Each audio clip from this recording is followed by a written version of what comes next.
नमस्कार सर्वांना, श्री स्वामी समर्थ. कसे आहात? सगळ्यांना आजचा दिवस आनंदाचा आणि आरोग्यदायी जावोत हीच स्वामींचरणी प्रार्थना. तर आज आहे ना तुम्हाला प्रिन्स कट ब्लाऊज कसं शिवायचं ते दाखवते मी. मस्त आज सुंदर दिवसाची अशी मस्त छान अशी सुरुवात झालेली आहे. तर चला बघूया.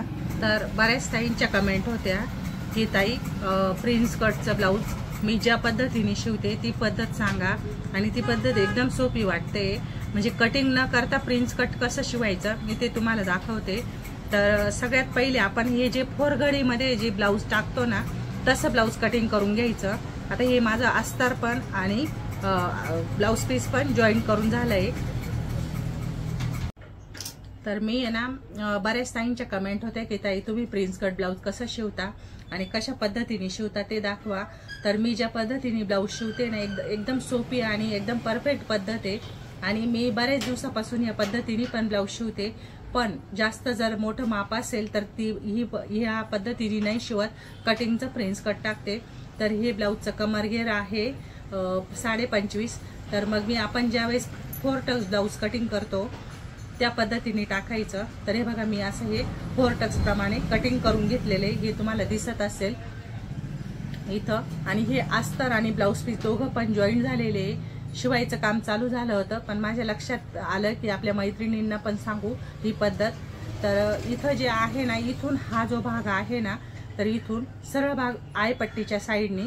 तर आपल्याला हा भाग इथपर्यंत 3.5 इंच अंतर घ्यायचं. इथपर्यंत 3.5 पर्यंत पॉईंट करून घेतला की हुबा पण 3.5 इंचाचा पॉईंट करून घ्यायचा आहे.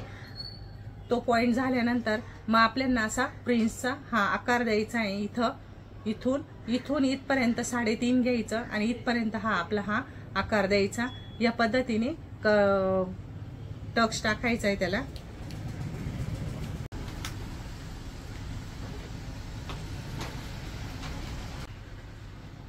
आता हे जे आहे ना इथं आपण तिरपा टक्स टाकून घेणार.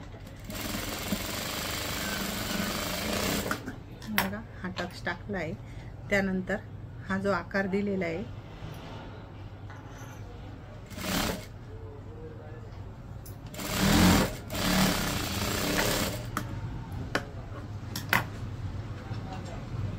हा बघा हा आकार दिलेला आहे. आणि हा बघू शकता तुम्ही असा टक्स टाकलेला आहे इथं. आणि हा असं घेतलेला आहे. आणि पॉज बघा किती छान पडला आहे. एकदम हुबार टक्स येतो आणि एकदम छान देतो. आपले टक्स देण्यावर असतं. फक्त हे जे अंतर असतं ना आपलं खाली जो हा टक्स दिलेला असतो ना ह्या टक्सचं अंतर 1 इंच किंवा अर्धा पाऊण इंच असं सोडत चालायचे मापानुसार. आता यांचं माप कमी आहे म्हणून मी पाऊण इंच सोडलं इथं.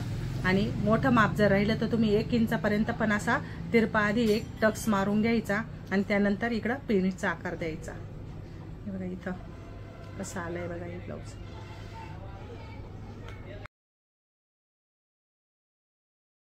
हा टक्स टाकताना आहे ना 1 इंच अंतर सोडायचं आणि मग उभा टक्स घ्यायचा आणि त्यानंतर प्रिन्सचा असा टक्स मारून घ्यायचा. तो पण असा थोडासा नॉर्मल तिरपा टक्स घ्यायचा. त्याने पण खूप छान पफ्स पडतो आणि बघा खूप सुंदर आला आहे. मध्ये तुम्ही आडवा पण एक छोटासा टक्स टाकू शकता 2.5 इंचापर्यंत. मी या ब्लाऊजला नाही टाकला आहे पण तुम्हाला जर टाकायचा असेल तर तुम्ही छोटासा एक टक्स पण टाकू शकता. याला आता मी खालून एक पट्टी जॉईन केली आहे. पट्टी जॉईन केल्यानंतर तिला दाबटीप देऊन आतमध्ये दुमडली ती पट्टी. दोघं पण पार्टला मी अशा पट्ट्या जॉईन करून घेतल्या झाले. खाली पट्टी पण जॉईन झालेली आपली. आणि आता इथं आयपट्टीला मी कपडा कट केला. आता आयपट्टी टाकली. कटिंग करताना आयपट्टी काढताना 2 ते 2.5 इंचाची आयपट्टी घ्यायची. कारण की ना व्यवस्थित फोल्ड करता आली पाहिजे. अशी आयपट्टी घ्यायची. बारीक पट्टी जर घेतली तर आपल्याला फोल्ड नाही करता येत व्यवस्थित. मग इकडे तिकडे बाहेर निघल्या जातो तो कपडा. मोठी पट्टी असली की आपल्याला व्यवस्थित ऍडजस्ट करून मस्त ही आईची पट्टी लावते. तर आईपट्टी लावताना ही जी वरच्या साईडने मी आईची जी बाजू आहे ना आणि आतमध्ये जी फेस टू फेस मारतो ना ती फेस टू फेस नाही घ्यायची. काय करायचं आपण जी टीप पट्टी जॉईन केलेली असते त्या टीपवर फोल्ड करायची आणि तिथं टीप घ्यायची. म्हणजे अर्धा इंच बाहेर सोडायचं. ही जी पट्टी आहे फेस टू फेस जॉईन केल्या जाते. हे बघा ही कारण काय होतं डायरेक्ट टीप मारली तर आपल्याला हुक अडकवायला मग तिथला तो भाग कमी होतो. हे लक्षात ठेवायचं की आपल्याला टीप मारताना आपण ज्या पट्टीवर जॉईंट दिलेला आहे त्याच पट्टीवर ही पट्टी ठेवायची आणि अर्धा इंच सोडून टीप मारायची. आणि टीप मारताना पण आहे ना आय पट्टीला सेंटर टीप मारायची किंवा एक साईड पण टीप मारून घेऊ शकतो. पण आय करायच्या वेळेस आहे ना आपल्याला हुक अटकायच्या वेळेस आहे ना परत टीप घालावी लागते. मग एकच साईडला टीप मारते, सेंटर टीप द्यायची. मध्ये जर टीप जर मारली गेली तुमच्याकडनं तर तुम्हाला परत हुक लावताना परत प्रत्येक आयमधला एक टीप काढत बसावं लागते. जर नसेल तुम्हाला असं जमेल तर तुम्ही फेस टू फेस करू शकता. एक साइड टीप मारून आणि मग हुक लावल्यानंतर मध्ये आईच्या मधला एक टीपचा टाका काढत चालायला लागेल तुम्हाला. पण मला तर असं वाटतं ही पद्धत एकदम सोपी. मध्ये जर सेंटर एक साईडला आपल्याला आय केले तरी काही प्रॉब्लेम नाही, कुठं उसवावं पण लागत नाही. मागचा पुढचा भाग कमी जास्त होऊन जातो. मग सरळ भाग कट करून मग पट्टी लावायची, तेव्हा आपल्या ब्लाऊजला फिनिशिंग छान येते.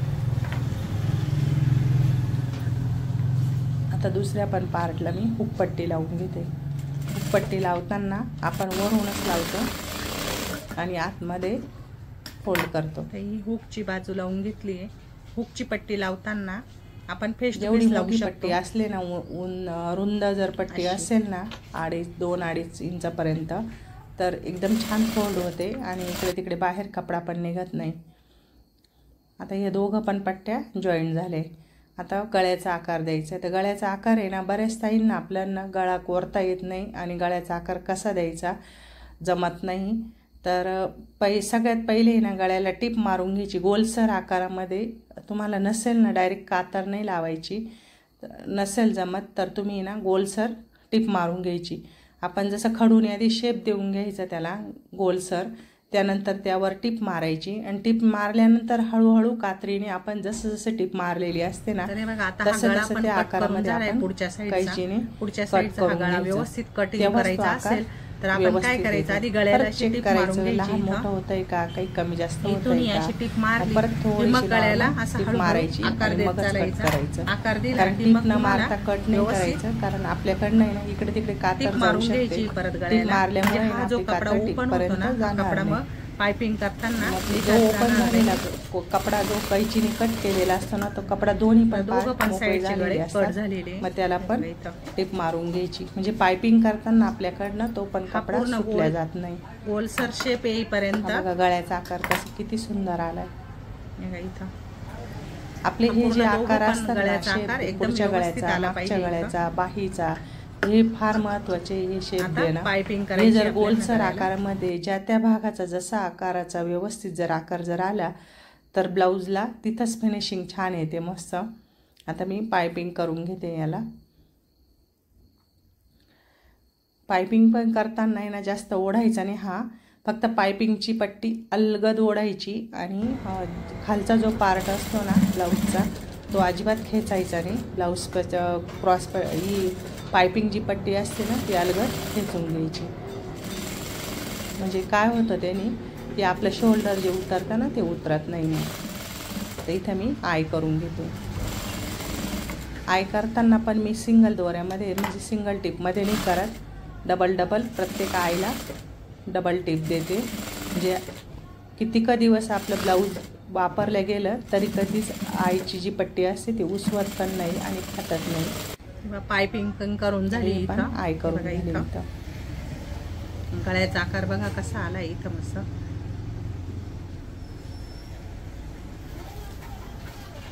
हे आय पण डबल बनवलेले, डबल पट्टी डबल टिप घेतलेली आयला. आता ही स्लीव्ज आहे ह्या ब्लाऊजची, हे बघा इथे. आणि हा पाठीचा भाग आहे.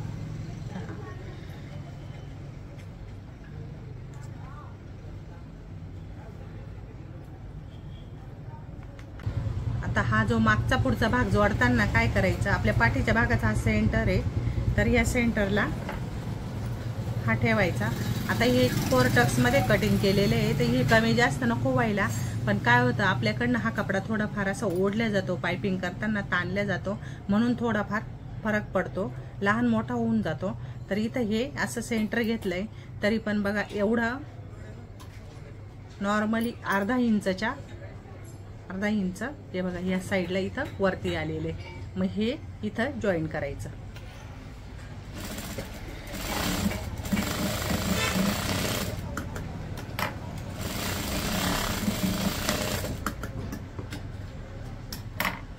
हे बघा इथं हे जॉईन केलंय. तसंच हा पण पार्ट तसंच जॉईन करायचा. इथं सेंटर ठेवायचं, इथं पाठीच्या भागाला सेंटर ठेवायचं आणि मग हा भाग जॉईन करायचा.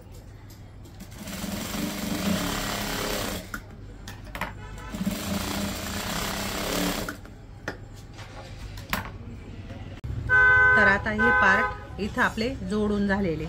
जोडल्यानंतर मग बघायचं आपला हा इथं जो भाग आहे ना, हा कमी जास्त होतो. बाही लावताना इथं हा भाग कमी जास्त होतो. तर मग हे दोघं असं सोबत ठेवायचे आणि बघायचं एखादा भाग लहान मोठा आहे की काय. मग परत असं थोडंसं नॉर्मल असा शेप द्यायचा. परत हे काढून घ्यायचं. काढल्यानंतर परत इथून मी असा नॉर्मल असा शेप देणार इथं.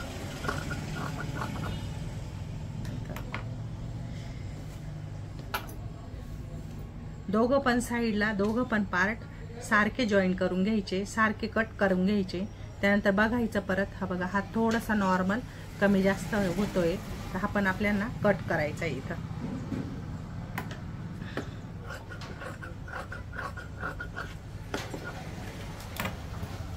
आता ही बाही जॉईन करायची. बाही जॉईन करताना हा जो खोल भाग असतो ना, आपला कमी भाग असतो, तो पुढच्या साईडला आला पाहिजे. अशा पद्धतीने बाही जॉईन करायची.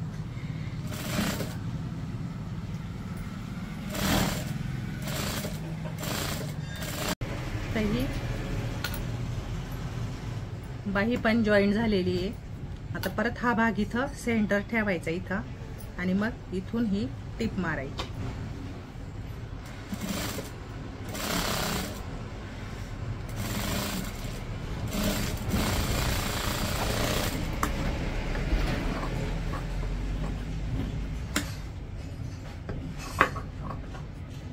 इथं मी या ब्लाऊजला उलटी फिटिंग करून घेतली आहे. आणि आता असं करून हे बघा हे दोन्ही पण पार्ट बघा कसे समोरासमोर आलेले इथं. हे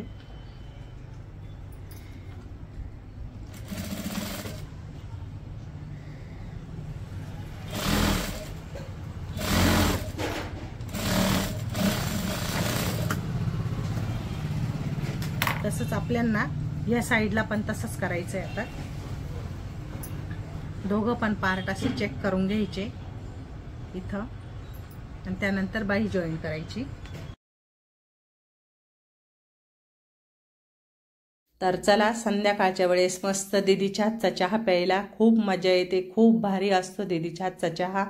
आणि असं होत नाही एक पण दिवस की आमच्या दुकानामध्ये माझ्या एकटीसाठी चहा आणला आणि मी एकटीनेच घेतलाय. कोणी ना कोणी कस्टमर कोणी ना कोणी असतंच दुकानामध्ये.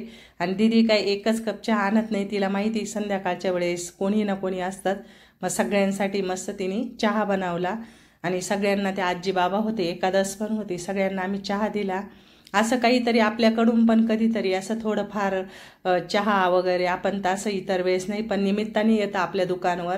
आणि मग आल्यानंतर मग आपल्याकडनं काय तेवढीच त्या टायमिंग आलं म्हणजे मग त्यावेळेस आपला चहा होतो. हे खूप मी असं म्हणजे खूप स्वतःला खूप नशीबवान समजते की घर जवळ दुकान जवळ, त्यामुळे ह्या सगळ्या गोष्टी होतात. आणि त्याशिवाय दीदी असल्यामुळे तर मग बघायचंच नाही. खरंच मी खूप नशीबवान आहे मला मुलगी म्हणून. तर संध्याकाळच्या वेळेस तर मला दीदीच्या चहाची खूप आठवण येते. म्हणजे इतर वेळेस काहीच सकाळीच तर मी चहाच घेत नाही, पण संध्याकाळच्या वेळेस दीदीने चहा बनवला का दिवसभराचा थकवा माझा निघून जातो असं आहे. आणि तिला पण आल्याबरोबर अशी सवय झाली, कॉलेजहून आली की पहिले घरातलं थोडंफार आवरेल आणि पहिले मला चहा ठेवल आणि तिच्या हाताने मस्त चहा घेऊन येईल. खूप मस्त फ्रेश वाटतं. आता संध्याकाळच्या वेळेस मी दुकानामध्ये रोज संध्याकाळी वाटी धूप लावते. वाटी धूपमध्ये ना मी लावताना त्यामध्ये कापूर, लवंग आणि दालचिनीचा छोटासा तुकडा आणि पिवळी मोहरी असं टाकते वाटी धूपमध्ये. आणि जी त्रिकोण धूप किंवा धूप स्टिक असते ना ती लावून घेते आधी स्वामींना, गणपती बाप्पांना. आणि जी वाटी धूप असते ना वाटी धूपमध्ये हे सर्व टाकून सगळ्या दुकानामध्ये वाटी धूप फिरवते. काय होतं या गोष्टींनी, आपण असं म्हणतो की कशाला लावायचं, कशासाठी करायचं, पण या गोष्टी ज्या असतात ना, आपल्या दुकानामध्ये जी दिवसभराची निगेटिव्हिटी असते ती बाहेर जाते आणि आपल्या दुकानामध्ये पॉझिटिव्हिटी येते, असं आहे. त्यामुळे रोज संध्याकाळी या गोष्टी करायच्या. आणि मला तर या गोष्टींचा खूप अनुभव आलेला आहे, कारण की आपल्या दुकानामध्ये दिवसभर इतकं कस्टमर असतं, कोणाचा दृष्टिकोन काय असतो, कोणाच्या मनात काय असतं, आपण तर काय एवढं आपल्याला माहीत नसतं. त्यामुळे आपल्या दुकानामध्ये, घरामध्ये रोज संध्याकाळी कापूर जाळणं, सगळ्या घरामध्ये फिरवणं आणि फिरून झाल्यानंतर काउंटरवर ठेवणं, या गोष्टी खूप महत्त्वाच्या आहे. कारण की आपल्या ज्या कानाकोपऱ्यामध्ये ज्या वेळेस कापूरचा वास जातो तिथं एकदम मस्त पॉझिटिव्ह वाटतं, एकदम भारी वाटतं.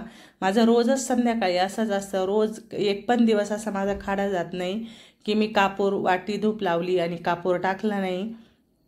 जे असेल ते, समजा लवंग आहे तर एक लवंग तरी टाकेल, कापूर असेल ते एक थोडासा कापूरचा तुकडा तरी टाकेल, जे असेल ते. समजा सर्व जर वस्तू असल्या एका डब्बीमध्ये मी भरूनच ठेवलेलं असतं इथं दुकानामध्ये, त्यातूनच मग सर्व त्यातून टाकून घेते आणि सगळ्या दुकानामध्ये फिरवते. मस्त बाप्पांचा दिवा बघा किती छान लागला आहे. मस्त संध्याकाळच्या वेळेस इतकं छान मस्त प्रसन्न वाटतं. समोरच आमच्या विठ्ठल रुक्मिणीचं मंदिर आहे. संध्याकाळच्या वेळेस इतकं मस्त भारी प्रसन्न वाटतं. आणि संध्याकाळचं वातावरण म्हणजे एक जरी दिवा लागला किंवा एक जरी अगरबत्ती आपण दुकानामध्ये, घरामध्ये जरी लावली तरी इतक्या छान मस्त सुगंध पसरतो आणि सगळीकडे मस्त प्रसन्नतेचं वातावरण तयार होतं. इथं स्वामींना पण मी मस्त धूपस्टिक लावलेली आहे. आणि सगळ्या दुकानामध्ये बघा पूर्ण सगळीकडे ब्लाऊज भरलेले आहे. जे ब्लाऊज पीसला पाठीमागे चिठ्ठ्या लावलेल्या आणि ते तर अजून शिवायचे, तो सर्व नवीनचा स्टॉक आहे. आता जे नवीन ब्लाऊज पीस घेतलेले ते. तर हे बघा इथं विठ्ठल रुक्मिणीचं मंदिर. संध्याकाळच्या वेळेस त्या कळस पण खूप सुंदर दिसतो, खूप भारी वाटतो. तर चला, तुम्हाला व्हिडिओ आवडला का? आवडला असेल तर लाईक करा, शेअर करा आणि आपल्या चॅनलला सबस्क्राईब करा. चला भेटूया अशाच नवनवीन व्हिडिओमध्ये. तोपर्यंत सर्वांना श्री स्वामी समर्थ.